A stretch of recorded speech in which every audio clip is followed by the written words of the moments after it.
Hablemos ahora de la presidenta y de lo que puede ocurrir con la próxima comisión de fiscalización. Anoche conversamos con el congresista Wilson Quispe Mamani, congresista de Perú Libre, que es el nuevo presidente de la comisión de fiscalización. Hablábamos, Lore, de que efectivamente la comisión de fiscalización pasará a manos de Perú Libre. Hay un cambio de timón claro allí. Antes la tenía el fujimorismo, ahora la tiene el partido del lápiz. Y lo primero que quiso decir anoche en entrevista en Buenas Nuevas, Malas Nuevas, Wilson Quispe, fue: vamos a investigar al gobierno por las muertes ocurridas en las protestas. Vamos a citar a la presidenta para interrogarla y también al premier Alberto Otárola. Dejó en claro que la línea política de Perú Libre será una línea dura contra el gobierno en torno al caso de las muertes. Esto ya se investiga en el fuero penal. No se había abierto una investigación en el fuero político y eso es lo que precisamente anunció, adelantó en exclusiva este congresista de Perú Libre. Vamos a escuchar a Wilson Quispe hablar sobre la investigación a la presidenta por las muertes ocurridas en la protesta. Nosotros vamos a solicitar justamente a través de la comisión, si Perú Libre como agenda justamente tiene el encargo de la población de que se hagan las investigaciones correspondientes. ¿La citarían a ella, a la comisión de fiscalización, a la presidenta Boluarte? Tiene que asistir porque finalmente ella es parte del Estado, ¿no? Tiene que rendir cuentas. Nosotros no lo vemos de esa forma. Acá no hay un ring, no hay revanchismo. Acá lo que se tiene que hacer es hacer el control político como se debe de dar, porque para eso es esta comisión. Y quien está a cargo del gobierno actualmente, quien está conduciendo los destinos, así sea de manera inconstitucional, es pues, lamentablemente Dina Boluarte y con todos sus ministros. Entonces deben de responder frente a los actos que está ocurriendo. Ajá, ahí estaba el congresista de Perú Libre dándonos una idea de lo que va a ser una batalla política sin duda alguna, ¿no? Le preguntaba, ¿no habrá el riesgo de que esto se use para arrinconar al gobierno? Me decía, no hay revanchismo, es nuestra función y tenemos que hacerla. Bueno, es un espacio de poder ganado también por Perú Libre, la comisión de fiscalización, y vamos a ver cómo responde el gobierno ante esto, porque probablemente se vendrá una citación a la presidenta, una comisión ingresando a Palacio de Gobierno para interrogar a Dina Boluarte por el tema de las muertes. Así que esto será lo que ocurrirá, yo creo, en las próximas semanas, mientras hoy ya se definió quiénes van a conformar la comisión de ética, ¿no? Claro, pero quedaba claro que a Fuerza Popular ya no le interesaba la comisión de fiscalización luego de la salida de Pedro Castillo del poder, ¿no? En realidad estaban orientados a la investigación de Pedro Castillo, porque de alguna manera el fujimorismo funciona como un brazo aliado del gobierno. Entonces, fiscalización no representaba ninguna ganancia electoral. Sí, Perú Libre, que uno, no quiere a Dina Boluarte, por eso la expulsó del partido desde inicios de la presidencia de Pedro Castillo. Pero por otro lado, ¿hasta dónde llegarán las investigaciones? ¿Cuánto realmente la investigarán? Sabiendo que Dina Boluarte sí tiene un rol importante, por lo menos en la campaña de Perú Libre, porque fue la que llevó las cuentas. Entonces, allí tampoco sí tiene... ¿Qué es lo que van a investigar, digamos? Sí, ¿no? Tiene su as bajo la manga Dina Boluarte cuando se trata de información sensible vinculada a Perú Libre. Sí, no soltó prenda, digamos, el congresista sobre una situación que tenga que ver con el tema de las cuentas, las finanzas manejadas obviamente en ahí no van a preguntar nada. No quiso, digamos, ese tema no era la prioridad era un poco más la línea política que tiene Perú Libre con el tema de las muertes y por eso adelantó eso. Pero te digo, quizá tampoco va a ser fácil para Perú Libre, porque mira quiénes acompañan a Perú Libre en la comisión de fiscalización. Se definió ya hoy que está Wilson Quispe Mamani a la cabeza, representante de la región Puno, y está también Eduardo Salguán. Ahí le puse los nuevos fiscalizadores. Bueno, por ser buena gente. Ya. Ajá, bueno. Comisión de Fiscalización 2023. Wilson Quispe, presidente, que estuvo ayer y que lo acabamos de escuchar. Eduardo Salguán, APP, tú hablabas de aliados del gobierno. Ahí hay un recontra aliado.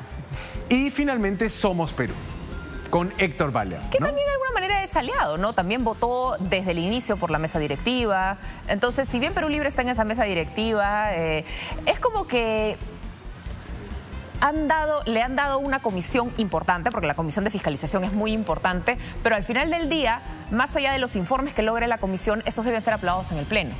Y si ya tienes que recurrir al Pleno, ¿realmente vas a lograr el respaldo que necesitas o te vas a quedar un poco solo en esas investigaciones. Te diría incluso que los informes que presentan la comisión son importantes, pero a nivel de opinión pública, a nivel mediático, es donde la Comisión de Fiscalización puede tener mayor impacto. Recordemos que en esa comisión, Salatiel Marrufo el 7 de diciembre empezó a denunciar o a más bien aceptar, admitir los actos de corrupción que se cometían en el gobierno de Pedro Castillo, y si quieres eso precipitó la decisión que tomó Pedro Castillo. Lógico. Son esos golpes de efecto que se suelen dar en este tipo de comisiones muy políticas donde se batalla mucho todavía en presupuestos, tienen la posibilidad de levantar secreto de comunicaciones, tienen la posibilidad de hacer algunas o de dictarse algunas medidas legales sobre los investigados,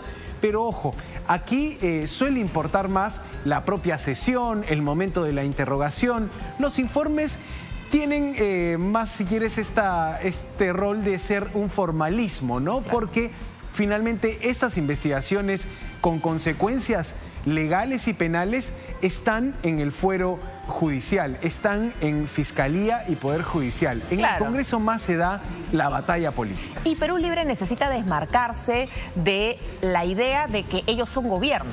Ellos quieren decir que no fueron gobierno con Pedro Castillo, ellos quieren decir que no fueron gobierno con Dina Boluarte, que prácticamente el hecho de que ese haya sido su plancha presidencial es solamente un accidente, una situación que ni ellos mismos explican cómo sucedió, porque el que en verdad quisiera haber sido presidente o vicepresidente o haber realmente capitalizado un poder real es Vladimir Cerrón. Jamás la idea de Vladimir Cerrón fue darle la presidencia de verdad a Pedro Castillo. Fue una situación que se termina dando por muchísimos factores que ya conocemos. Tal cual, Lore. Y precisamente ahora hablemos de la presidenta y de cuál fue la actividad que hizo hoy la jefa de Estado. Estuvo en este Consejo de Estado Regional, este foro donde se reúne con todos los gobernadores del país para poder revisar los proyectos, la ejecución. Ojo que fue una reunión que tuvo algunas ausencias, por ejemplo la del gobernador de Puno, que no asiste a ninguna reunión convocada por Palacio de Gobierno, mandó a su gerente de infraestructura. El gobernador de Ancash se sumará en la tarde a las reuniones y el gobernador de Cajamarca tampoco asistió. Pero, ¿qué dijo Dina Boluarte? Lanzó alguna data importante, es una reunión clave, es el momento de las regiones de sustentar sus obras, sustentar sus presupuestos. ¿Por qué? Porque el gobierno central tendrá que presentar el presupuesto del año 2024 al Congreso a fines de agosto.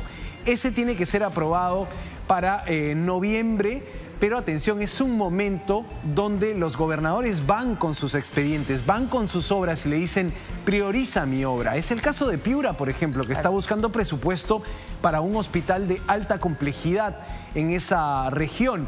Pero en medio de esta información, la presidenta reveló un monto. Dijo que 15.000 millones de soles es el presupuesto que se tiene para obras de alto impacto. Estaba anunciando eso, pero dijo, un momento me salgo del discurso y le voy a hablar a los ministros. Una suerte de jalón de orejas a los ministros que estaban allí presentes también para que se apuren con la ejecución. Les dijo la presidenta, de aquí a diciembre tenemos que gastar el dinero público en las obras que ya están proyectadas. Vamos a escuchar este momento porque también puede tener una estrategia política detrás hacer este jalón de orejas público a los ministros. Así fue. A los ministros tenemos que ponerle más punche a esos compromisos que hemos acordado aquel 4 de junio. Y si no estamos ejecutando de ambos lados, tanto gobiernos regionales como el Ejecutivo y también los gobiernos locales, entonces no estamos atendiendo de manera eficiente lo que hay que atender. Ajá, ahí estaba esta mención a los ministros que por la tarde van a tener que reunirse con los gobernadores para cerrar ya proyectos e incluirlos en el presupuesto que se tiene que presentar al Congreso. Me vienen a la mente varios presidentes de la región, del mundo, que les encantaba llamarle la atención a sus ministros en público, ¿no? Creo que las referencias son conocidas, porque en general es un efecto político más que efecto real y puede generar hasta malestar. Yo siempre creo que, en todo caso, los jalones de orejas se dan en privado. las llamadas de atención se dan en privado, porque es un golpe de efecto, es como decir, porque además al final del día, si un ministro no te funciona, cámbialo, porque para eso uno es presidente de la República, vas y le dices a tu premier, oye, quien tú has designado no funciona, no sirve, no me está dando resultados. Pero simplemente decirles, señores, nueva oportunidad, empiecen a trabajar más rápido, o sea, la escuelita. Yo lo siento más como una advertencia ante la presión que puede estar sintiendo el gobierno con los gobernadores ahí. El gobierno central, digo, con los líderes de las regiones allí. Porque, te digo, hay urgencia. Y desde, por ejemplo, el premier Alberto Otárola se ponía énfasis en algunas promesas. La presidenta está leyendo las encuestas, Lore, porque la presidenta dijo lo que comentamos con Urpi Torrado hace unas semanas. Dijo, quizá muchos no han escuchado el mensaje a la nación y voy a repasar los anuncios que hice. 3 horas. Te digo, quiso hacer un resumen de algunas obras y junto a Alberto Otárola pusieron como obra importante, como objetivo importante del gobierno, tener una planta de producción de fertilizantes en el sur, ¿no? Eso que se anunció, pero que quedó, si quieres, perdido en el largo mensaje de 28 de julio. Hoy la presidenta volvió a hacer esa mención. También se refirió al proyecto de irrigación Majes-Siguas, largamente esperado, trabado de 1000 maneras, legalmente casi bloqueado el proyecto Majes-Siguas, con la intención de que pueda precisamente ser destrabado para que se empiece a ejecutar. Y también se habló de hospitales y agua potable para Juliaca. Mensajes que, te digo, pudieron haber quedado perdidos en el discurso que dio ante el Congreso la presidenta, pero hizo esta mención.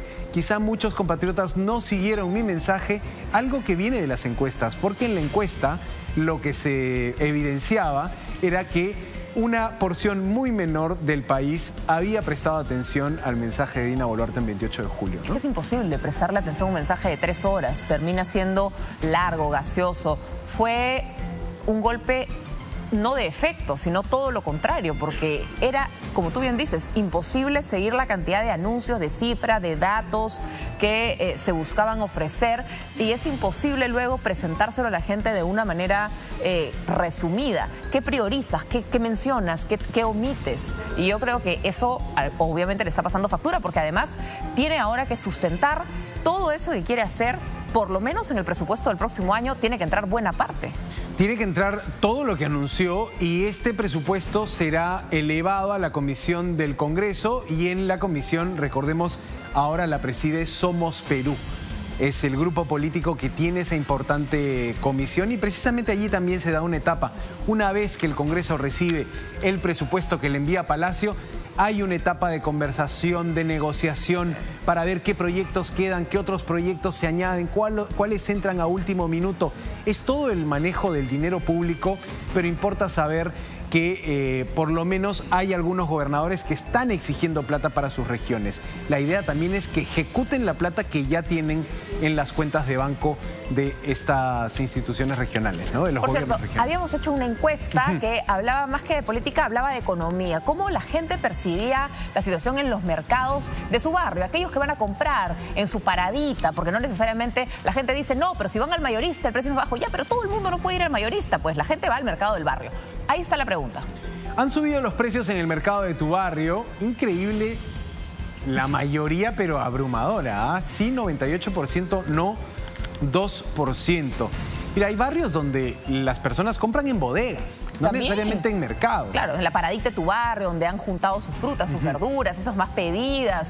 Porque es verdad, la gente no necesariamente, por más que uno diga, sí, comprando en el mayorista, si uno se junta con 5, con 6, sale más barato. Pero logísticamente trasladarte allí, hacer tus compras, llegar, volver, el tráfico, no resulta viable para la realidad de muchísimos peruanos. Recordemos además que 1/3 de los peruanos ni siquiera tiene refrigeradora, entonces tiene que hacer la compra del día a día. Tal cual. No es diríamos, una costumbre esta de reunirse con personas para comprar en el mayorista a un menor precio. Lo que tienes es todavía una inflación por encima del 10% en torno a alimentos. Esos son los precios que más están tardando en bajar, y quizá ese es el combo que decíamos: inflación, precios altos de alimentos y situación de recesión, país recesado, país paralizado, lo que ha generado que se prendan las alarmas en la economía, pero bueno, intentaré traer más precios. Por supuesto, esto se hace en los primeros días del mes, pero siempre con el ánimo de ayudar, ¿no? De educarnos financieramente y utilizar bien el dinero en estos momentos donde los precios están caros y el país está en una suerte de parálisis. Muy bien, muchísimas gracias, Santi, por dar la información. Hoy más contigo. Estamos a las 7 de la noche en el Buenas Nuevas, Malas Nuevas. Los espero allí, amigos, en las redes sociales de Latina, sobre todo a los peruanos en el extranjero. Coméntenos de dónde nos ven.